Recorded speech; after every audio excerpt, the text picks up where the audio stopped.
Namaskar, I'm Shubhendu Ghosh. Welcome to the first edition of Global Scan in 2020. In the next half an hour, we will together scan through the big developments from across the world this week. Now, in what could lead to a major escalation of tensions in West Asia between the United States and Iran, top Iranian general was killed in US airstrikes in Baghdad ordered by President Trump. Iran has warned of severe revenge for the act.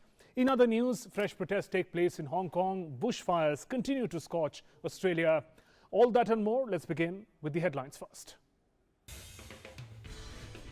US confirms killing of Iranian general in Baghdad airstrike. Rouhani says Iran more determined to resist US after Soleimani's death. 62-year-old spearheaded Iranian military operations in the Middle East as head of Iran's elite Quds force.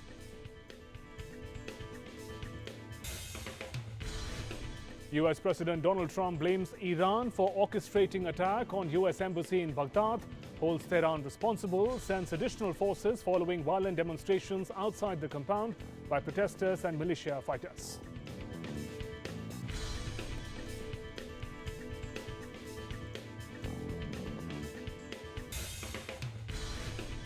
Brexit will mark new chapter for UK, says Prime Minister Boris Johnson. Hopes the country would move forward united after it leaves the EU on 31st January. Negotiation over its future economic relationship with the 27-member bloc are yet to begin.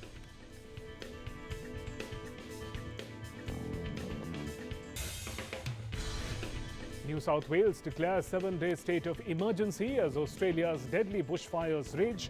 Australian military embark on rescue missions as deadly wildfires threaten to burn towns to the ground. Navy evacuates around 1,000 tourists and residents trapped in the fire-ravaged town of Malakuta on the Victoria coast.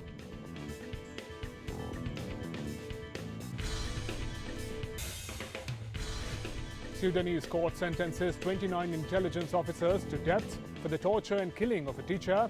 Ahmad Al-Khair, 36-year-old, died in custody in February following his arrest for taking part in protests against then-President Omar al-Bashir's government.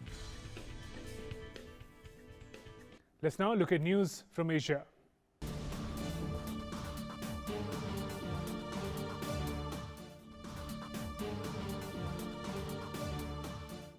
The United States has confirmed the killing of Iranian Major General Qasem Soleimani, head of the elite Quds force and the architect of Iran's spreading military influence in the Middle East.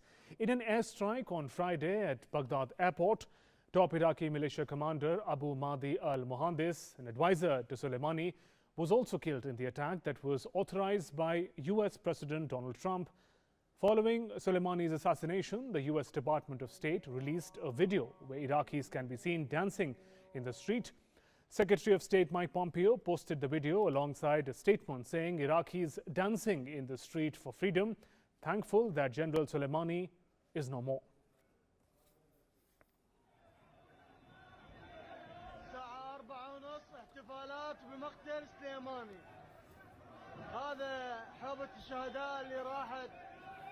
ودم الشهداء والضحايا والشهداء العراقيين كلهم طلعت اليوم.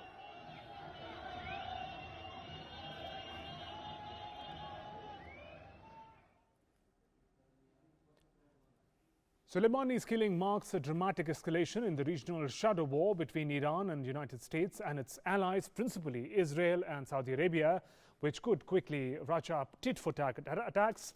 President Hassan Rouhani said the assassination would make Iran more decisive in its resistance to the US, while Iran's Revolutionary Guard said anti-US forces would exact revenge across the Muslim world. Iran's Supreme Leader Ayatollah Ali Khamenei also vowed harsh revenge. In a statement posted on Iranian government's website, Rouhani said that Soleimani's martyrdom by the aggressor and criminal America has saddened the heart of the nation of Iran and all the nations of the region. The president added that this vile and cowardly act is another sign of America's desperation and weakness in the region. Global oil prices jumped 4% after airstrike killed the Iranian commander.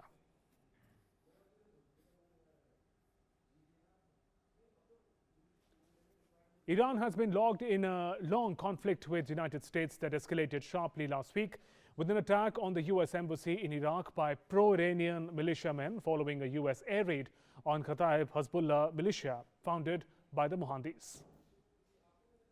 Now, on the last day of 2019, thousands of protesters and militia fighters thronged the gates of US Embassy in Baghdad, Iraq, threw stones and lit fires in fury against the United States airstrikes in Iraq.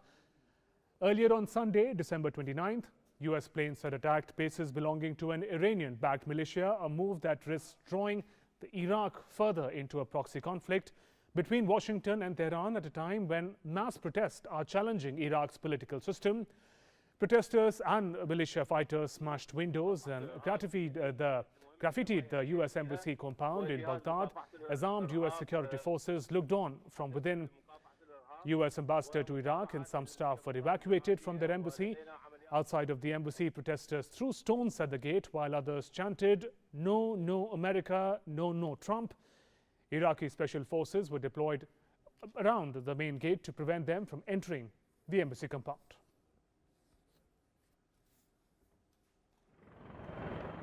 After the violent protest at Baghdad embassy, United States deployed about 750 soldiers to the Middle East in the region.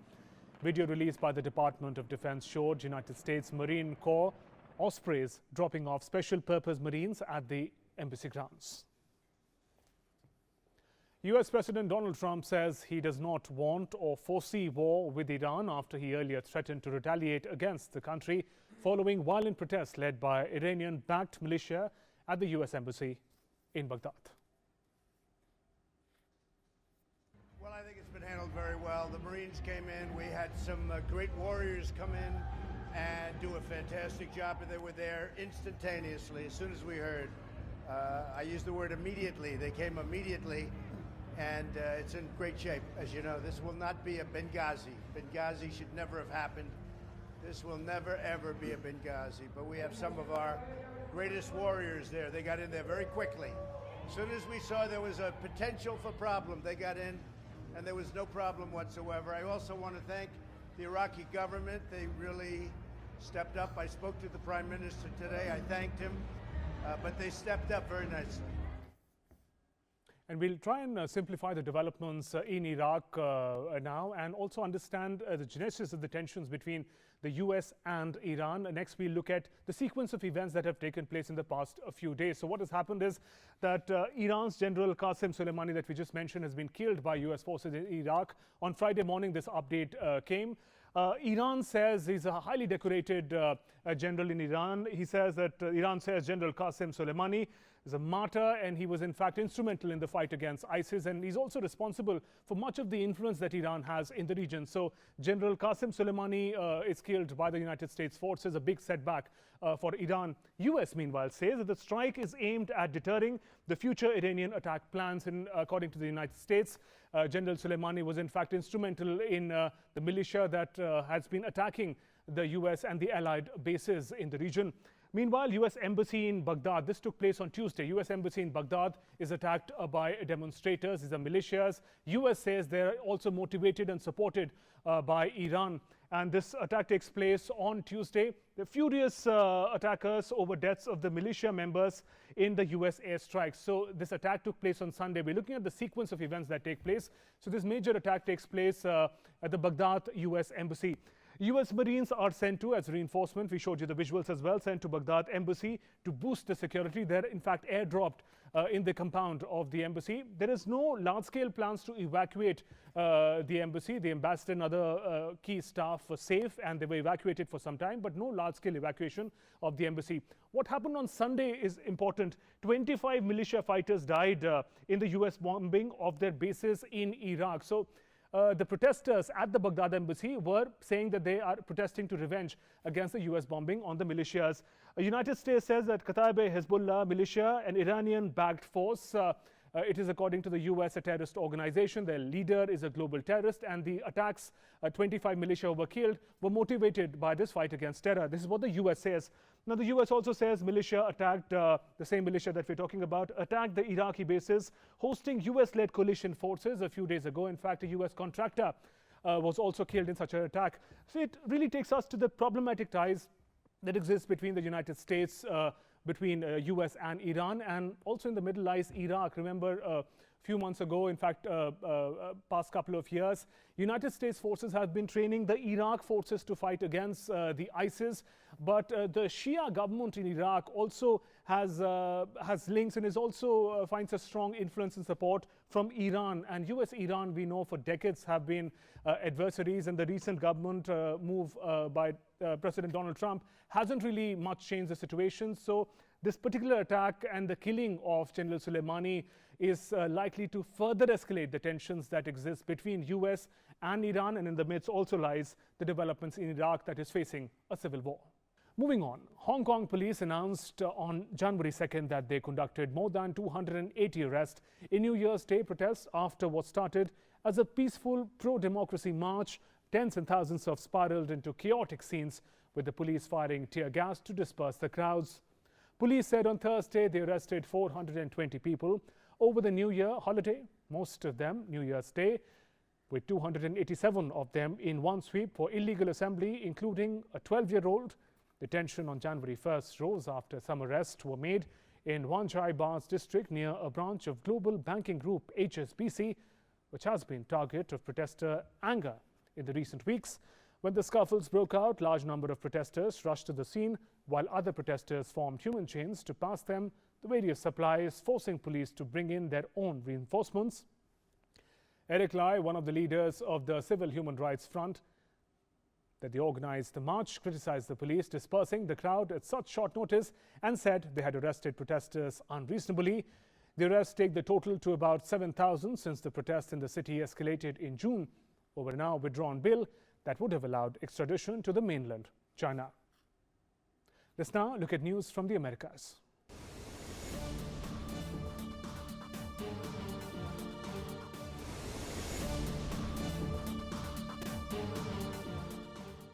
US Democratic presidential contender Joe Biden said there would be no legal basis for Republicans to subpoena his testimony in President Donald Trump's impeachment trial, clarifying remarks from Friday that drew criticism.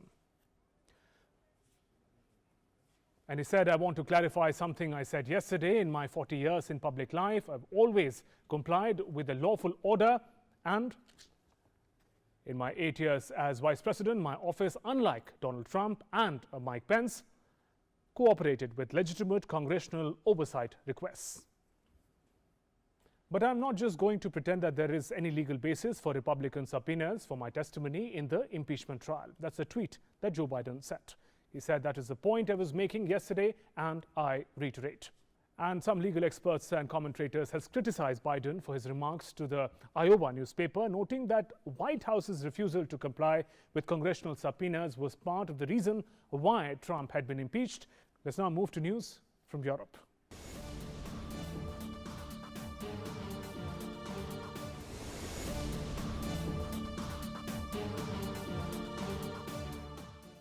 Some update from UK and the impending Brexit. Prime Minister Boris Johnson has called upon the nation to maintain unity as the debt for the separation from the European Union draws closer. He spoke on big plans for boosting the social infrastructure in the UK. Regarding Brexit, it is not just about exit or leaving the EU. The future relationship between the governments and peoples of the two regions is also yet to be finalized. Trade, immigration and more. It continues to be a challenging road ahead for Boris Johnson. The UK is on the verge of a new chapter, with Prime Minister Boris Johnson all set to finish the job by delivering Brexit within weeks. In his New Year message, the Prime Minister said that he hoped the country would move forward united after it leaves the European Union on January 31st. We have a wonderful opportunity to unite as a country and move forward together.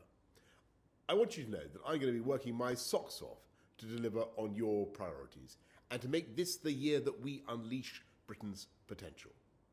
Of course, we start this month by getting Brexit done. On the 31st, we will be out of the EU, free to chart our own course as a sovereign nation, taking back control of our money, our laws, our borders and our trade. And with that certainty, we will restore confidence for people and businesses and help unleash a pent-up tidal wave of investment. But that's just the start. We have a packed, ambitious agenda ahead as the people's government, delivering the people's priorities, boosting the NHS with the biggest cash ingestion in its history, renewing our schools and improving standards in the classroom, backing our scientists in everything from gene therapy to electric vehicles, better infrastructure to bring people together, making our streets safer, our environment cleaner, and our union stronger. A Britain where we are uniting, levelling up, and spreading opportunity to every corner of our country. We have so much to look forward to in 2020 with the Summer Olympics in Tokyo, Euro 2020, the Games in London and Glasgow, the final at Wembley, and the UN Climate Change Summit also in Glasgow, where we will lead the way in finding the solutions to protect our planet.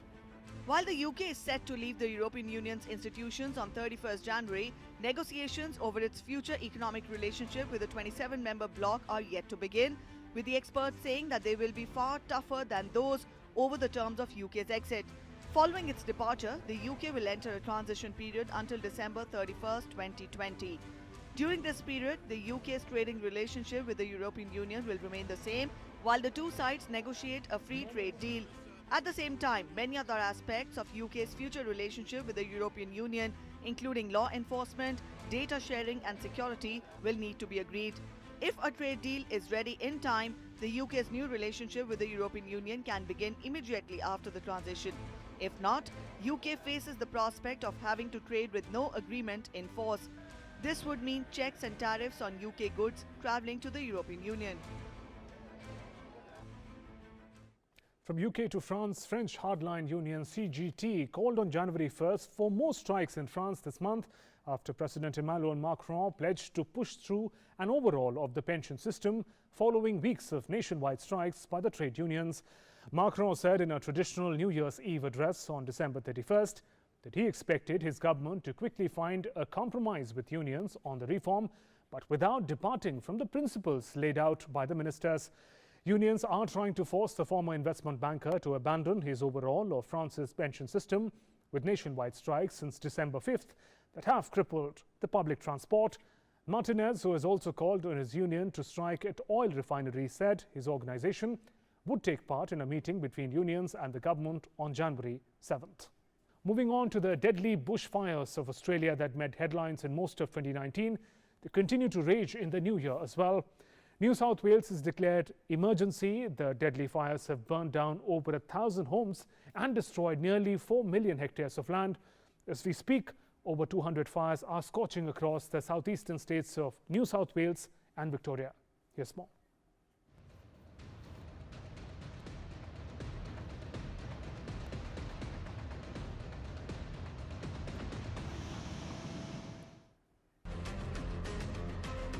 Australia is battling the worst fires in a decade. The deadly wildfires are showing no signs of stopping. The New South Wales state government declared a state of emergency on 2nd January, giving authorities the power to forcibly evacuate people and take control of services. Tens of thousands of holiday makers and residents raced to evacuate popular seaside towns on Australia's east coast, fleeing ahead of advancing bushfires. Thousands of people are fleeing a vast tourist lead zone in New South Wales, with supplies running low in some cut-off towns. It's been called the largest relocation out of the region ever. Fueled by searing temperatures and high winds, more than 200 fires are now burning across the southeastern states of New South Wales and Victoria, threatening several towns. Bushfires so far this season have razed more than 4 million hectares of bushland and destroyed more than 1,000 homes, including 381 homes destroyed on the south coast just this week. Casualties are also rising due to the devastating bushfires. Blazes have torn through bushland, wooded areas and national parks like the Blue Mountains. Australia's largest cities have also been affected, including Melbourne and Sydney. Fires have damaged homes in the outer suburbs, and thick plumes of smoke have blanketed the urban centre. Efforts are underway to clear roads, restore power and conduct back-burning operations to thin out bushland near fire fronts. NSW Premier Gladys Berejiklian said authorities were working to restore communications with areas that have been cut off by the fires. Global Scan Desk, DD India. And let's now look at news from Africa.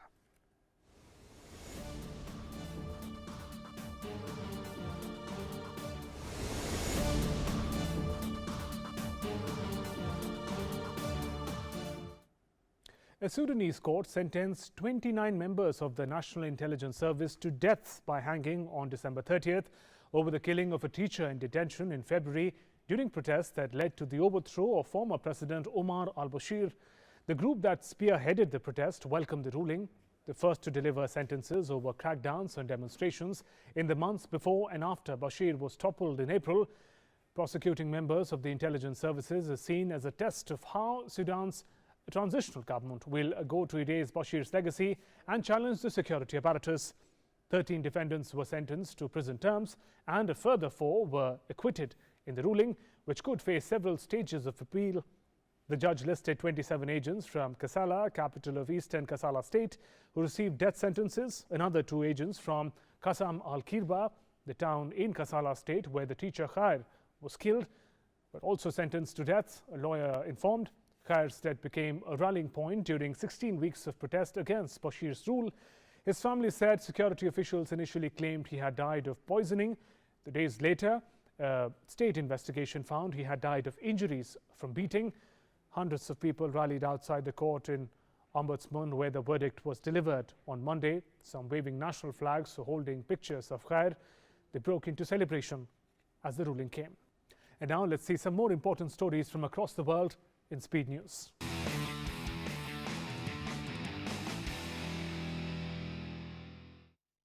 Taiwan's parliament has passed an anti-infiltration bill to combat perceived threats from China. The law has been passed to block the political interference from China less than 2 weeks before elections. The bill gives legal teeth to efforts to stop China's funding activities on the island, such as lobbying or election campaigns. It carries a maximum penalty of 7 years in jail and will take effect after Taiwanese President Tsai Ing-wen signs it into law in January. The bill was passed despite strong opposition from the lawmakers. Charles Blake Good, an ally of former Ivory Coast President Laurent Gbagbo, has been sentenced in absentia to 20 years in prison by a court in Abidjan for his role in the civil war that followed the 2010 presidential election. Gbagbo and Blake Good were acquitted in January by the International Criminal Court in The Hague of charges of crimes against humanity during the violence in which some 3,000 people were killed. The Islamist militant group Al-Shabaab has claimed responsibility for the massive truck blast in Somalia over the weekend that left at least 90 people dead. A spokesman for Al-Shabaab said that the bombing targeted a convoy of Somali and Turkish forces. The extremist group has regularly carried out bombings during its more than a decade-long fight to topple the UN-backed Somali government. Peru's Sabancaya volcano, located in the southern department of Arequipa, exploded early on Tuesday morning, sending ashes and smoke 3,000 meters into the sky, according to the Geophysical Institute of Peru. Due to the ashes, residents were urged to cover their faces and any standing water receptacles in order to avoid contact with the volcanic material. Sabancaya is currently going through a period of eruptive activity, which started in November of 2016, according to volcanologists. Floods submerged parts of the Indonesian capital of Jakarta on the first day of the new year after torrential rainfall overnight, killing at least 4 people and forcing about 19,000 people to evacuate. In another incident, Indonesia's active Anak Krakatau volcano erupted, spewing ashes into the sky as high as 1 kilometer. The authorities warned the public to steer clear at a radius of 2 kilometers from the crater, with its alert level remaining second lowest on Indonesia's 4-level scale. 2 people died in a plane crash at the Johnston County Executive Airport on Tuesday, according to the Kansas Highway Patrol. The cause of the crash remains under investigation. It was not clear how many people were on board. British police have charged a man with criminal damage after a painting reportedly by Spanish master Pablo Picasso was attacked at a London gallery over the weekend. The incident happened on the 28th of December at the Tate Modern Gallery when Picasso's 1944 painting, Bust of a Woman, worth some £20 million, was slashed.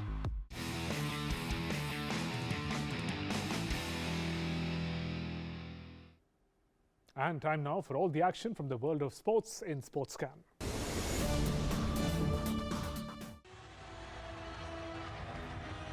And the best men's player of the year is Cristiano Ronaldo. Portugal's Cristiano Ronaldo was named Dubai Globe Soccer's Men's Player of the Year, while England's Lucy Bronze was named Women's Player of the Year 2019. Coach of the Year was awarded to Liverpool's Jurgen Klopp after he led his side to the 2018-19 UEFA Champions League title. Liverpool was showered with awards as it also won the Best Club of the Year, and Alisson Becker was named Best Goalkeeper of the Year. In the regional award, Morocco's Abdelrazak Hamdallah was given the Best Arab Player of the Year award. Arsenal secured their first Premier League win under the new manager Mikel Arteta as they beat Manchester United 2-0 at the Emirates. Nicolas Pepe was able to give his side the lead less than 10 minutes into the game before Socrates made it 2 just before half-time, with United being unable to hit back in the second half. The victory has moved Arsenal into 10th position in the Premier League table. Tokyo 2020 Olympics organizers said that they will take emergency countermeasures after asbestos was found at the water polo venue, the local media has reported. The Tokyo government found the asbestos and fireproof material sprayed on parts of the structure supporting the Tokyo Tatsumi International Swimming Center's roof. Asbestos, which was once widely used in fireproofing and insulation, has been linked to several health hazards, including mesothelioma and other types of cancer. The Indian Olympic Association withdrew its plan to boycott the 2022 Commonwealth Games in Birmingham over shooting's exclusion, while announcing that the country will bid to host either the 2026 or the 2030 edition of the Games. The IOA also approved the National Rifle Association of India (NRAI's) proposal to host a separate Commonwealth Shooting Championship before the main Games in Birmingham. It's time for Cinema Scan, where we bring you all the buzz from the world of cinema and entertainment.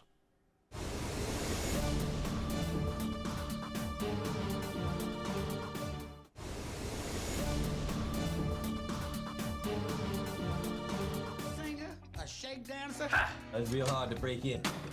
Eddie Murphy, Jamie Lee Curtis. For them, the new year started off with their names in the nomination list of Hollywood's most prestigious awards.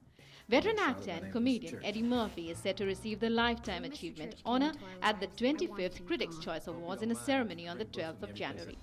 The Oscar-nominated actor will be felicitated for his extraordinary roles over the years. Most recently, his portrayal of Rudy Ray Moore in Netflix's Dolomite Is My Name. Could be everywhere all at once. Let's bring Dolomite to the screen.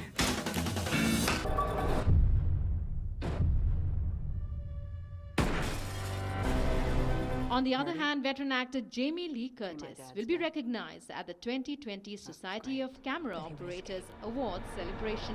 Curtis will receive the group's Lifetime Achievement Award, President's Award, during a ceremony on the 18th of January. Curtis has many iconic films to her credit over the decades, including Halloween, A Fish Called Wanda, True Lies, and many more. Justin Bieber says he is cancelling the rest of his world tour. This year, Justin Bieber is ready to delight his fans, this time not with music. The pop sensation is opening up about his creative and personal life through a 10-part documentary, ahead of a career comeback after 3 years away from the spotlight. YouTube has announced that Bieber's first ever documentary series, Justin Bieber Seasons, will launch on the video platform on the 27th of January.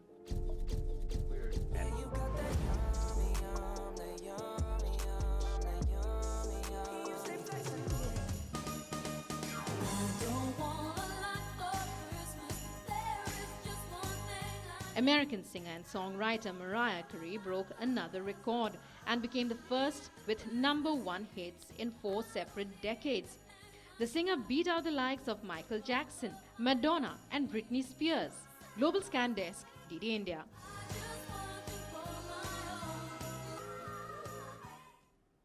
And as we conclude this edition of Global Scan, we leave you with these images of New Year celebrations from across the globe. See you next week. Goodbye for now.